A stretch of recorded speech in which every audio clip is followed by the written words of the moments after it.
This morning, we explore the impact of the digital gender gap on widening economic and social inequalities, with various experts in the field acknowledging that this gap exists and calling for real action to bridge this digital gender divide.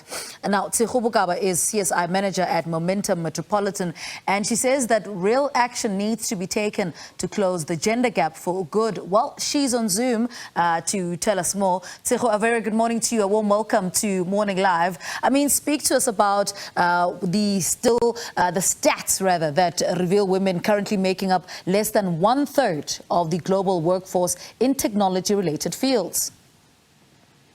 Good morning, Lebo, and thank you so much for having me. Certainly, we're seeing that the digital gender divide is alarming, particularly on the African continent. And it is very important that when we address this, we also consider the political history, we consider the education system, we also consider the lack of exposure that young girls and women on the African continent have been left out. I think it's over the years we know that women have been left out of the system, and there's quite a number of reasons why, and I'd like to highlight three. There's an issue around access. We know that the low levels of infrastructure, network quality and coverage is mostly what affects access for women and girls. There was a study that was conducted which revealed that women's choice of network is often restricted by multiple factors, the most prominent one being the cost of data. We know that data costs tend to be higher in areas with lower connectivity due to lack of market competition. And this cost issue affects mostly women because women tend to be more price sensitive than their male counterparts. Because generally women often have lower levels of income and are often less financially independent. So as a result, they have less disposable income to spend on mobile or internet services. And that is why you will see women going online less frequently. The second issue is about digital literacy. I mean, when you look at the products, the digital products, they are designed by males for males. I can give you a silly example. I have 2 girls and a boy. The boy is always the one who's glued to the PlayStations, because the games resonate with him.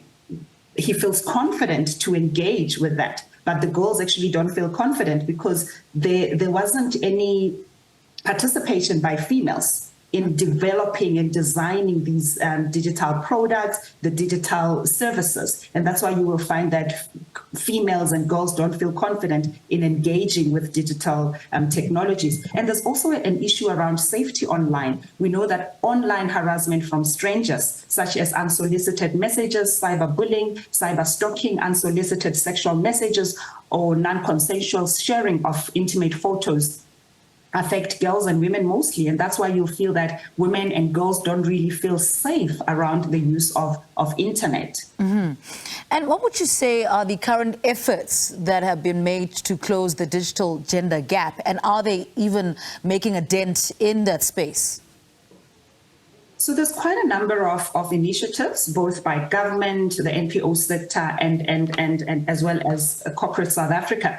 You will recall that in his budget speech, the finance minister, Godongwana, announced that there will be a further 3 billion injection that will be allocated to the Department of Communications and Digital Technologies to try and fast track the connection of almost 6 million sites to high-speed internet by 2025, 2026. And one would hope that most of these sites will be in rural areas because we know that's where the challenge is mostly. President Ramaphosa also during his State of the Nation address mentioned that they will look at bringing the country closer to affordable, high-quality internet access and bringing down the cost of data. The nonprofit sector, on the other hand, I know of different initiatives in different areas that are being driven by the nonprofit sector. There's an initiative called Girl Code, which is on a mission to create a network of women who are highly skilled in software development and leadership skills, especially in the ICT skills. There's Warm Heart, which is an incubator and accelerator for females in the STEM space. We know that Faith Mangope Foundation, which is also looking at increasing female participation in the ICT space. So there's quite a number of different initiatives that the NPO sector are driving to try and increase female participation in the sector. Momentum Metropolitan, for instance, representing the corporates, we support quite a number of ICT-related initiatives, and we are very deliberate and intentional about ensuring that there's at least 50% participation, female participation in our programs. Most of our corporate social investment budget, over 80% of our CSI budget actually goes towards enabling female participation and young people participation in the digital space. We know that because we know that most of the future jobs will come out of the information communication technology space. And that's why it's important for corporate South Africa, government, and as well as the NGO space to work together and try to close this digital gender gap that we see today. Mm-hmm. And so from where you are sitting, how much longer do you think it's going to take for us to close that gap or to be on par with the rest of the world?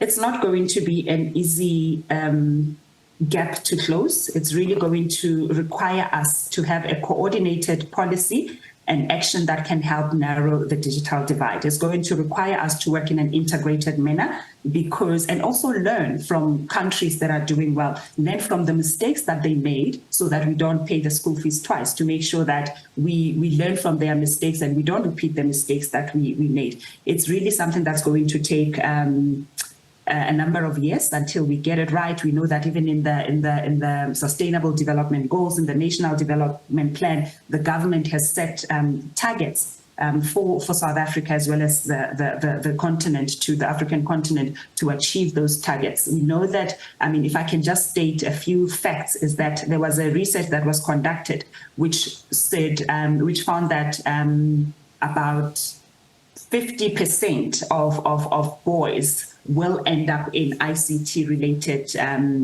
skills or jobs, whereas when you're looking at the girls, it's only about 0.5. So you can see the gap that still exists. So we need to encourage inter-female enrollment in STEM studies so that they are also aware of the opportunities that are in the ICT space. We need to create positive role models for especially girls in the rural areas, so that they see that it is possible for a Black young female girl to actually pursue a career in STEM.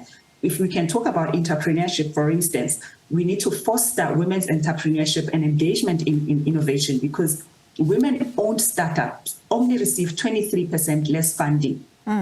And are 80% less likely to have a positive exit compared to their male counterparts. So you can see the gap that still exists. There's a lot of work that we need to do. And it's important that all stakeholders come together and close this gap that currently exists. All right. Tshego Bokaba, I really hope we start closing that gap sooner or later. Well, there is Tshego Bokaba. She was talking to us about what needs to be done to close the digital gender gap that exists in the digital space.